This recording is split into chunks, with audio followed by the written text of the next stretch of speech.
A few things that can help you when you get this situation and you want to get rid of those.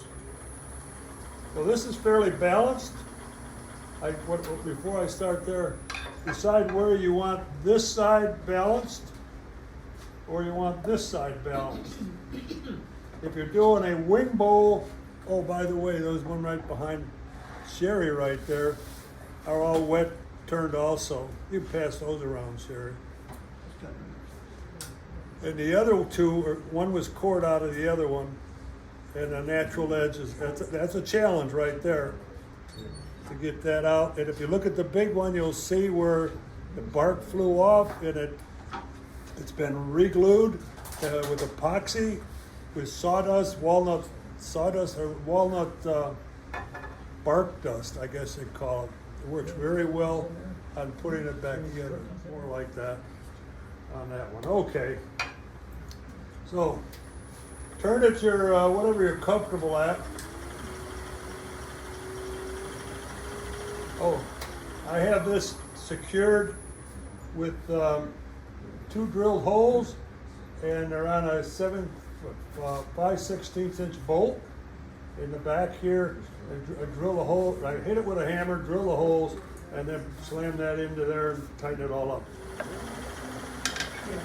Okay, my first cuts are going to be out here on the edge, and I'm just going to go and hold that so I don't get it all in my mouth. I'm in no hurry here, but I need a ledge. Now I got a ledge, I come out, and you're going to see me start pushing toward the headstock. So, I'll slow down a little bit. Oh, in that, Kurt, what do we do with that glove? Look in the drawer there. One more there. There's a leather glove.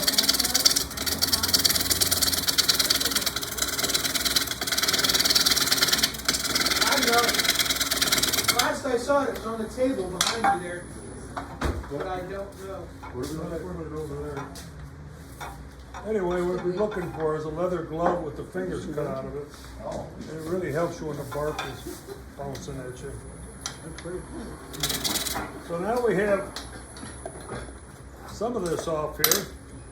This is cherry.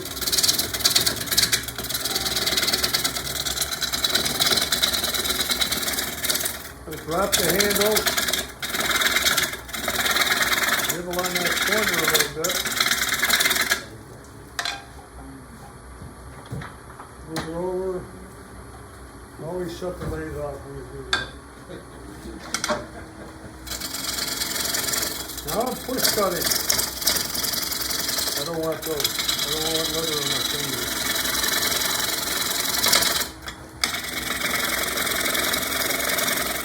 Handles into my belly muscle. My thumb is on top of the flute. My other finger is underneath it. Take off some more.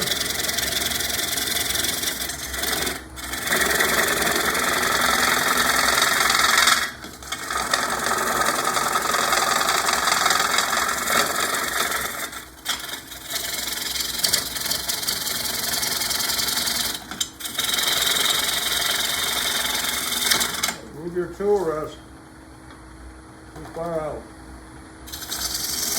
Always keep that tool rest close. Once you balance your bevel, now when I'm getting into thicker wood, I can't cut that much wood with all those bumps. So I had to back out of that. You see it's rough right there.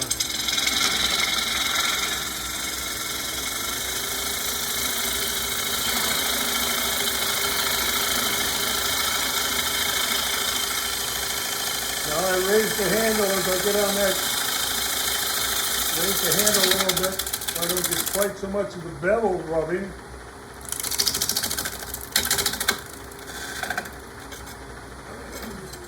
That was a push cut, and we have that part round. Now we have to shape this a little bit better. I'm going to go to a pull cut. And I want my tool rest a little bit lower. The pull cut, notice I'm way over here for that very reason. I don't want to get hit with that thing. I'm on this side of it. I'm going to start with a scraping cut with the handle high. Drop it down as I start to come around the corner. Handle high. Drop it down to my wing. I'm rubbing the bevel on this wood.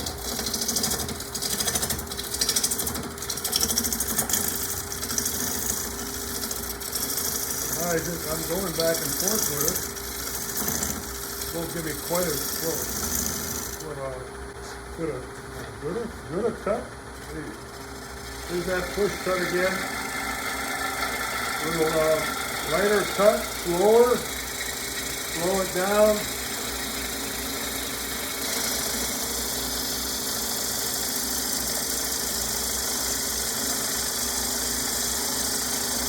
And the left wing is almost at 9 o'clock.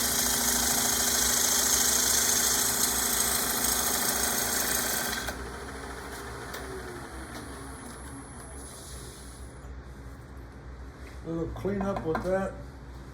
We got to get a foot on here. It isn't quite the way we want it yet, but it's getting there.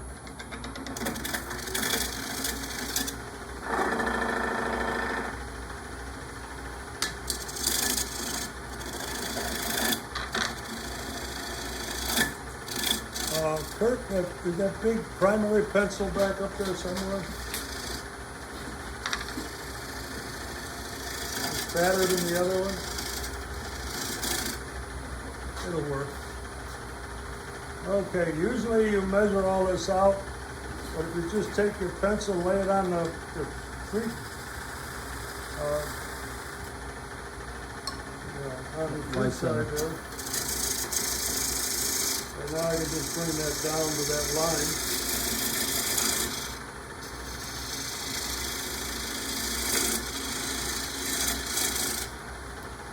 We got that part done. Clumsy tonight.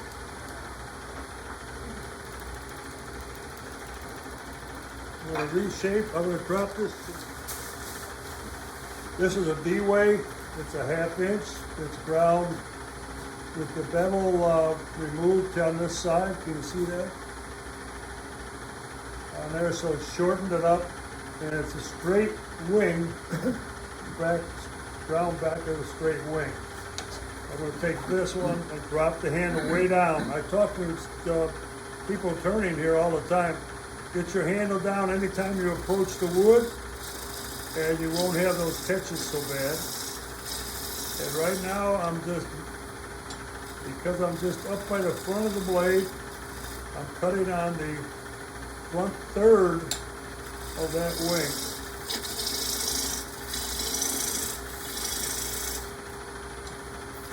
And it always pays to have sharp tools. So I got that, we're going to go a little smaller down there.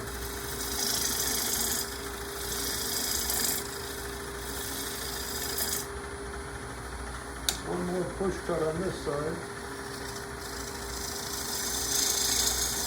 Maybe a couple of them.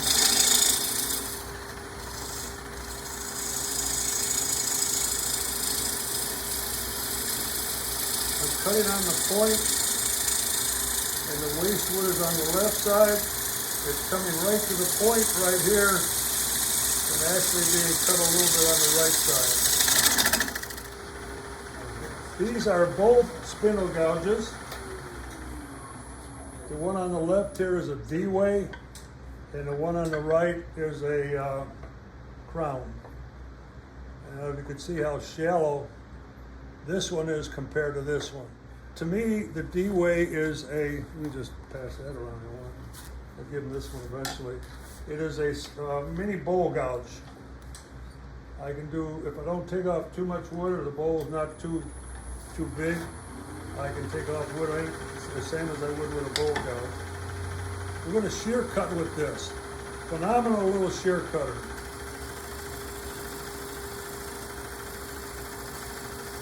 And I've got this rolled over, my small finger's in the flute.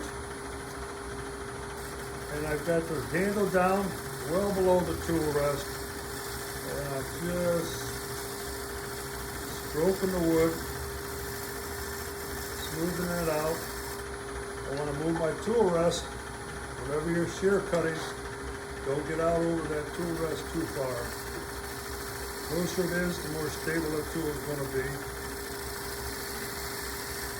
And just pull it around. I'm going to pass this tool out.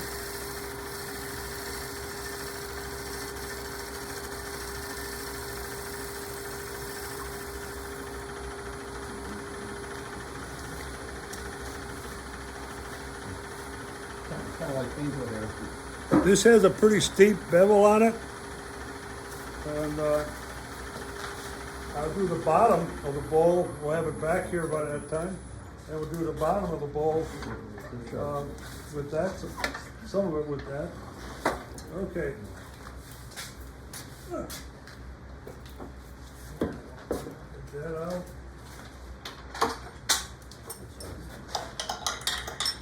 You'll find your tools are useful for removing chucks too. The longer the better. I'll pass this around.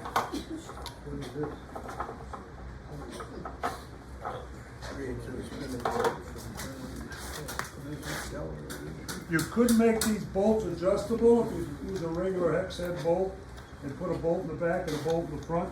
You could change them, one deeper than the other.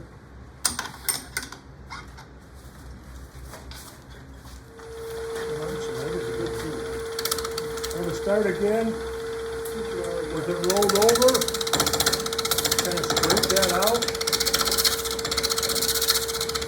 I just want to flatten the top.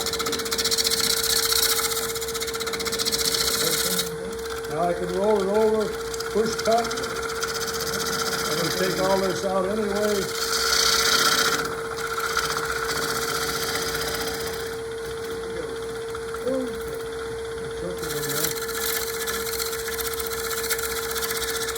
This time I want to decide whether I want a rim that's an out, goes like this, or I want it to go into the bowl. And I'd probably go into the bowl now. Yeah, into the bowl. So I'm just going to turn this and rotate it in like that. Drop that a little bit, it's too high. Now I have to take the inside of the bowl out. Start with the tool rolled over. Every time you start, if you get the point in the wood, it's going to stay there. It's when you try to put it in like that. Oh, that looks familiar, huh? You just run it back on it. Once you have this tone established, you can continue doing it this way. There's nothing wrong with that. Or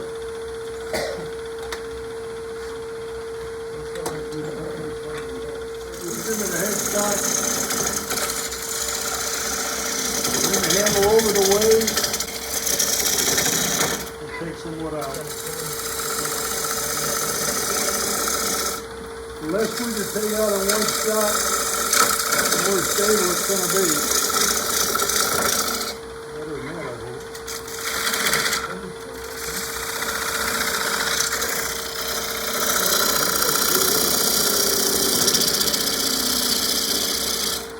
You can turn it over this way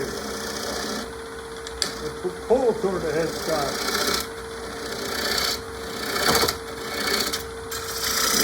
Push it out.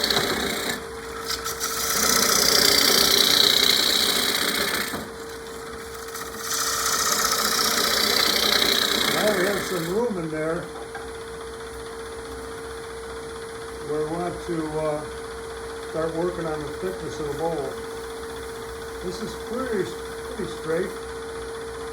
We'll come back. I got another tool I can use here. I got a 1/2 inch.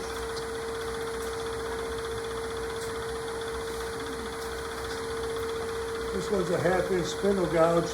I'm gonna shear cut with that one on the back side this time. Similar, it's a longer move or a longer bevel on here. As you can see, these are just as tiny, probably as the D-way. You do not push on the wood very hard. If you're doing that, why are you trying to shear cut it? You should have been cutting it right in the first place. Just want to get all that tool marks out again. I'm going to sand this later so it doesn't have to be perfect. But you're looking more at form. I'm looking up here. I want to check the form of that bowl.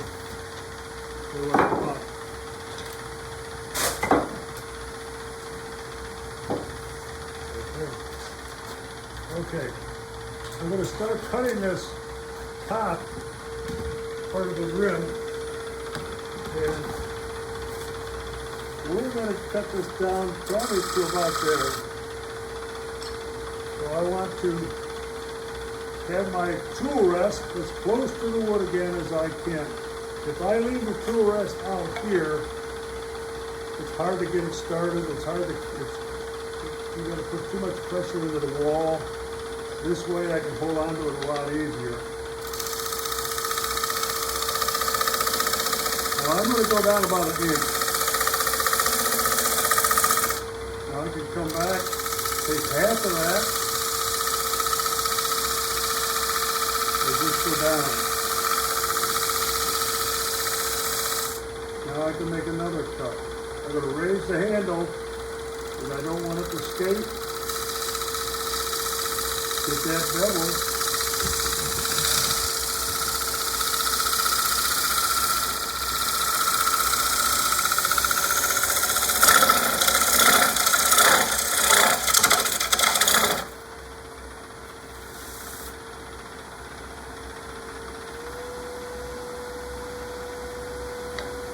Come back and just finish that up. Go a little bit thinner.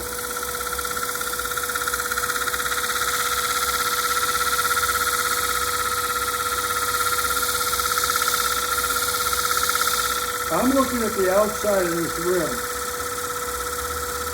I want to see out here. I can put my fingers on the back.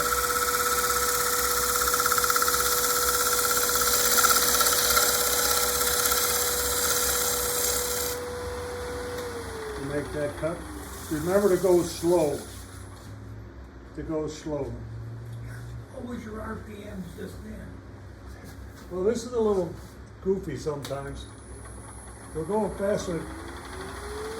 270, 188, 247. It's more like 700 probably. Somewhere up there. It's not going that slow. The tack's a little bit off, so.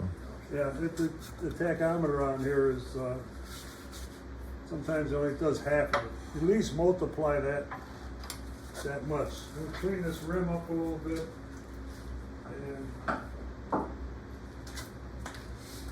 I'll just use that 3/8 inch spindle gouge or D-way gouge again.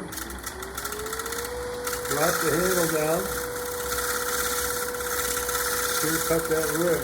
Do not push this or you'll break it. All I want to do. Clean that up. Okay.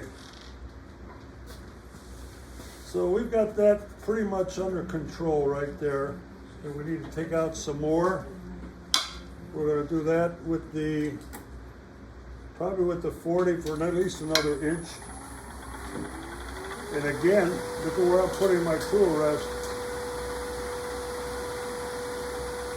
I have to get this wood out of here. This wood here out. All in here. Get this wood out of here to make some room for that.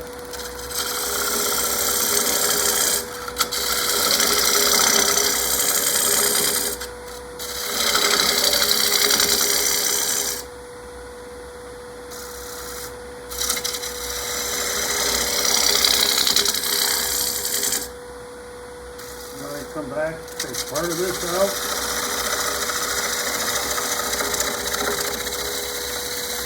had that vibration because the lower wing wasn't balanced with the amount I was pushing into it. Let's come back here.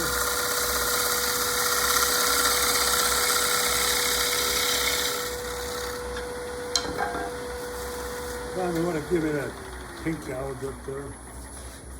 This is your friend when you're doing wet wood like this.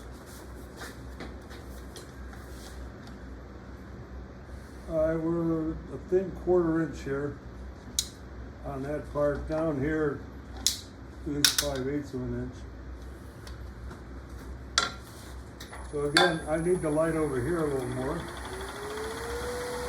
I can feel the inside, but I want to feel the outside here.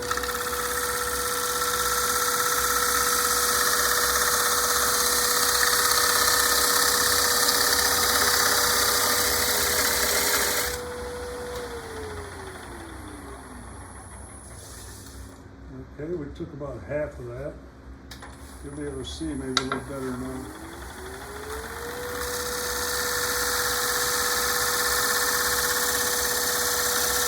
That flute is about 1/3 inch.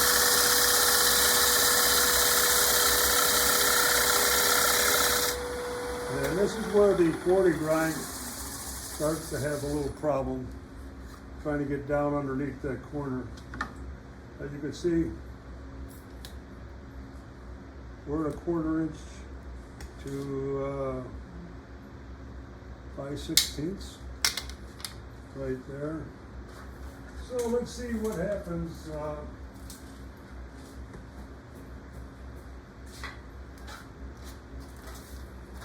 With tools like this. This is a Sears. You get a garage sale, grab them. They're pretty handy. Is that a scraper? I'm gonna roll this over. It is now. And just lightly stroke the wood.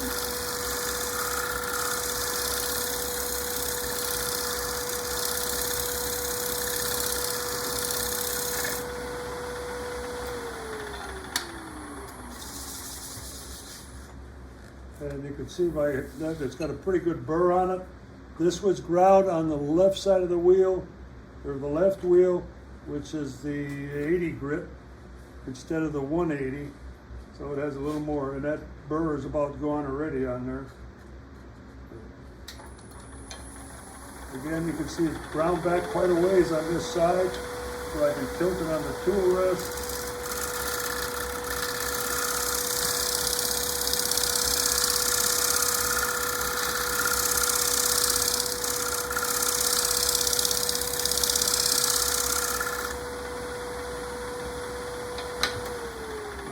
This would be a similar tool, except this has a point on it, and I have to be very careful of going in there. But these Sears tools,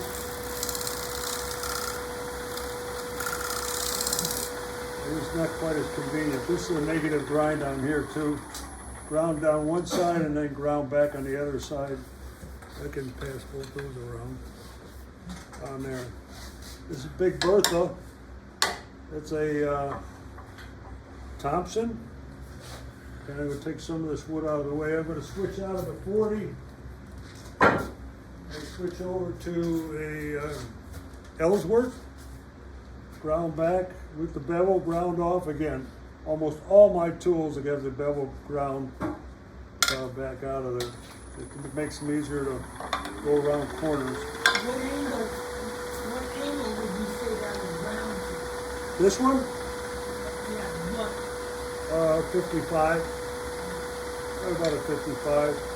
And again, I'm a little high. Learn to find the center when you're setting up your tool. If you're in the center of the bowl.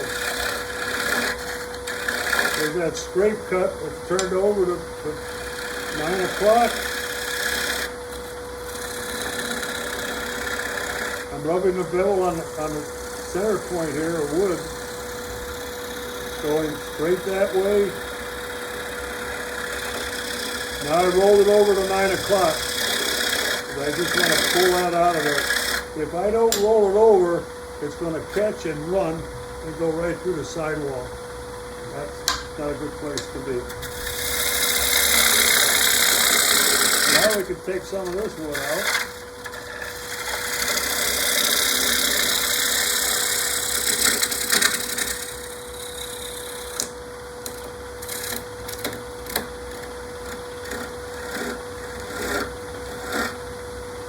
Okay.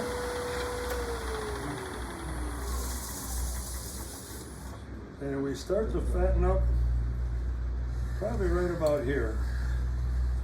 It's a little thicker. Now this tool can do a very good job also if I don't push into the wood too hard. I know I'm pretty much at center, but what am I going to do with the tool rest again? I don't want it way out there. Too hard to control it. I want to get it in here. I only need it out that much where I can start with the line and work my way back over there. So there's a light cut. I don't need too much. Bevel, bevel, bevel, bevel, rub. Handle's coming up, handle's coming up. Slowly down the side of the mold. Very smooth, very nice, clean cut. Now that is almost uniform, close to darn uniform all the way from there to the bottom part there. So now we can move the tool rest back and start taking that out. Again, if I use a 40-40 from this point on, I have to go up and down in. So here's my 40. If I go straight, try to use it this way, I'm going to go through the sidewall. So we go to old school, and this is the way they turn bowls with spinner gouges. They rainbow it in. But much easier to do it with this one.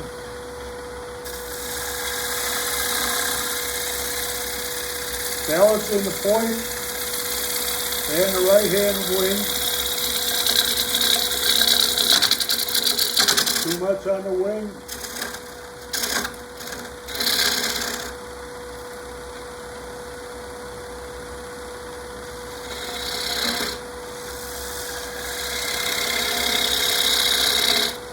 Come back. Here's where I left off.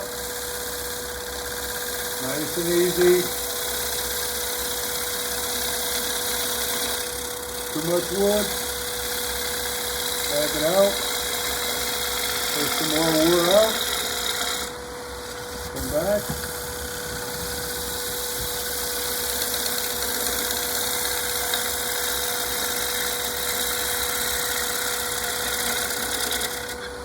Get some more out of there.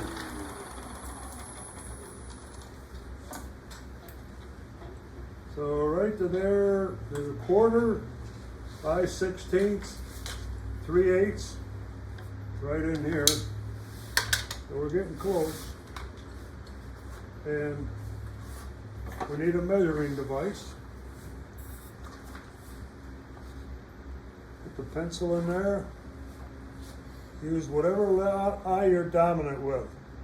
Some are dominant in the right and some are dominant in the left. And now you can put your finger up there. And we've probably got about that much wood. I don't want to get down as thin as this in the bottom because I got to turn it around yet. And either put the keep the foot on there. I can use the tenon if I get down that deep with it.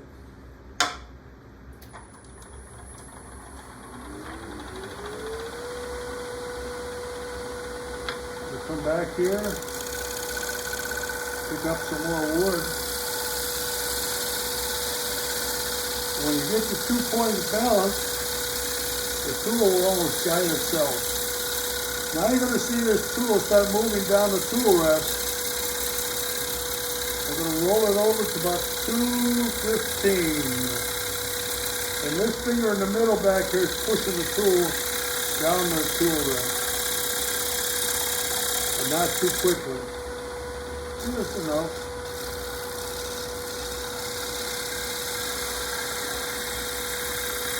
If I go down and start rolling from the right to left like that, I will probably pull it out of the cut before I really want to.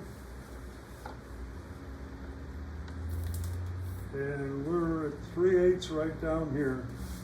So we're gonna just take the rest out of here. That feels pretty good. Back that up a little. I have the bevel wing over 2 o'clock. And here's that hard part, because it's a 0 miles per hour in there. I can come over this way a little more and use my fish cut.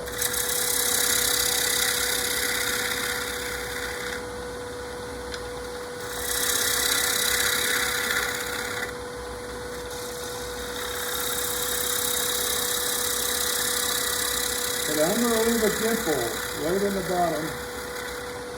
Not a very big one.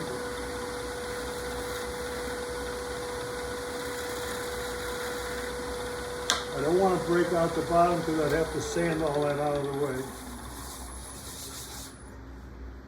Okay.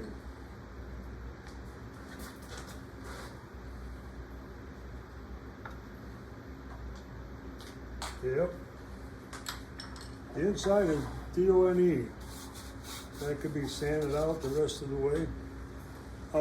You could use this for people who are not quite as competent with a gouge. I should have used this some on the bottom, and you could just scrape that out to get it out of there also.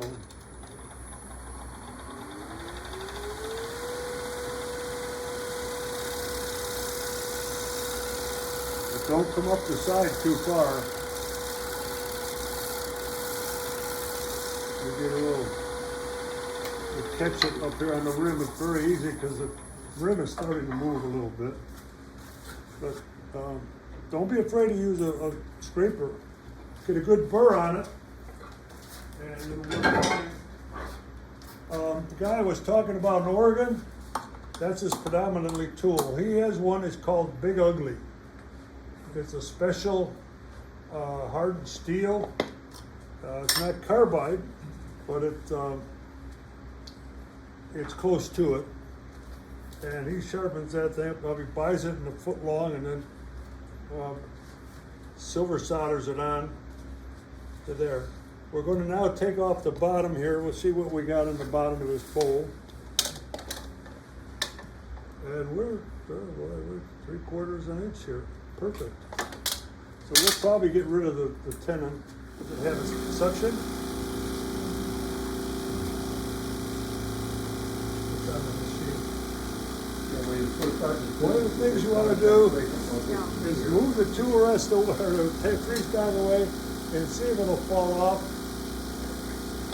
I wish sometimes I had done that, because it's a tendency to break when they bounce on the floor. Yeah. Okay. We go back to our D-way 1/2 inch and start taking this off of here. It's pretty straight. Turned over to 9 o'clock. Straight, straight, straight. Push a little, straight. Push a little. Cut this down. Not too far, but far enough. Shear cut a little. That's going to be the rim.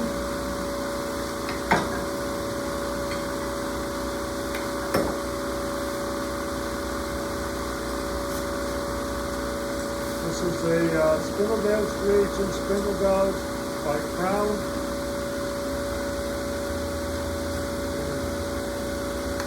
About wore out. A little more there. I'm going to raise the handle all the way over toward that tailstock and push the point into the wood. It didn't move. If I didn't do that wood, if I would have tried to do it like this, it catches and runs. It just did too. smooth that out a little more bit. So again, up. Drop the handle. Rotate the wing up to about 1 o'clock. And take some wood out of there. Go back. Decide how big I want that foot.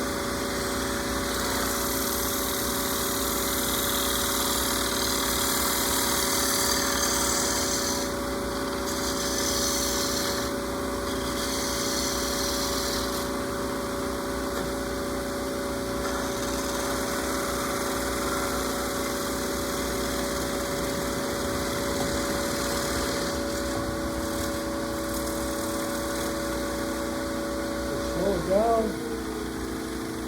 just to make sure it doesn't go anywhere. Cut right through that.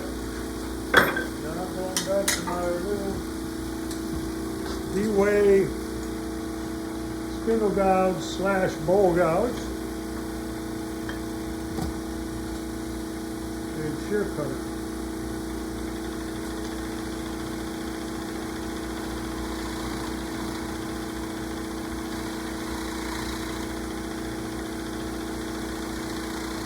At the point, and push what point there is, pushing toward the headstock.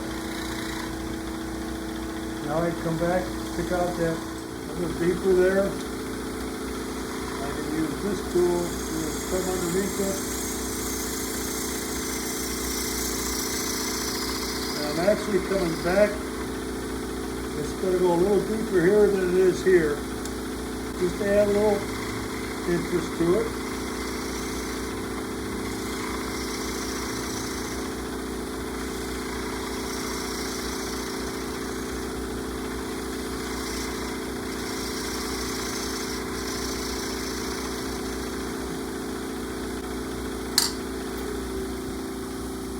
That.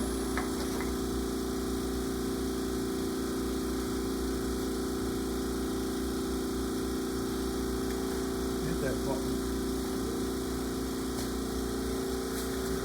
I see we got a crack in this bowl. Huh? I didn't do that. Didn't say you didn't. Wasn't me, had you? That kind of crack you probably could fill and just super glue it. What I do is let it dry. It's going to open up, then I'm going to clamp it, start pushing it back together, and then probably using epoxy rather than super glue. Super glue is brittle. If you go on YouTube, there's a guy on that tests all kinds of stuff. He's tested a couple of different kinds of epoxies, CA glues, things like that. And JB Weld is about as good as it gets out of a tube or a bottle. Very good, very strong. Depending on what you want to do with it, they got it for kind of flexible. They got it for steel. They got it for wood. They got it all kinds of. There's many different varieties of it, but on that. But this bowl is basically ready to let dry for a couple weeks, or you could microwave it and take it out that way also. Microwaving, you don't want to use your wife's microwave, or you really don't want to do it indoors. You have to have one that has a rotating turntable in it. If you don't, you'll burn right through the long grain here, and you'll have a charred, and if you go long enough, it'll just turn it on, put it on fire. It'll smoke it, not so good there. But if it's a rotating one, it does it all the way around, that's good. And you're gonna lower the power to 50%. Then you're gonna put the first one in there at 15 seconds. Put it in, let it stop, feel the bowl, how warm is it? If it's not too bad, put it back in there, hit it again. And you're gonna start seeing water on the glass plate. Wipe that down a little bit, take it out of there. Then you start working your way up. Let's say go 30, keeping it at 50%. And then you try that and let the door stay shut for a little while. as you're starting to get to the point where you want to acclimate the moisture inside the microwave. And when you do that, you're pulling it out, and if it was a cold day, it probably would have problems. If it gets too hot, and you pull it out and put it right out and doing it outside. What I've done, because I got a microwave in my shop, and I put some paper towel down, and it gives me an idea Same idea, yeah. of how much moisture. Yeah, well, that depends on the size of the puddle for me. It's very, very good idea though. Why, so correctly, why wouldn't you use wood glue and sawdust? That- Why wouldn't you use wood glue and sawdust rather than epoxy or sea glue? Why would I use sawdust? Why wouldn't you use wood glue and sawdust instead of epoxy? Well, on this particular one, there's no place to put it. I'd have to open it up a little bit, but wood glue is not bad, but epoxy's better. That's the only way I can really say it. I prefer the bark, glued back on that natural edge bowl. When I have that much bark off it, I will not use CA glue. It's too brittle. The bowl is probably going to move some more, and when that happens, it just cracks it. Okay, let's talk about the grain. Hand it back a second. This bowl was picked for a reason, and it's not perfect, but if the grain is fairly, the pith is right here in the top of the middle of the bowl. If the pith were over here, and the grain was kind of running up one side, it's going to possibly have more problems. Quarter sawn, if we all understand what quarter sawn wood is, it's the most stable kind, and that will be the best for any kind. I have a kiln right back here right now that's got 35 bowls in it, and it's soft maple. And I'm going to check it. I didn't check it today, but I doubt if any of them are cracked. It's running at 120 degrees, which is, if that were oak, they'd all be cracked. So depending on the wood, depending on where it is in the tree, how radical is the grain, burl wood probably is probably one of the most stable woods, most of them. Look at that. All right, you guys get there? Do ya? Time to eat, right, Dave? Yes, sir. That's a good man. Thank you.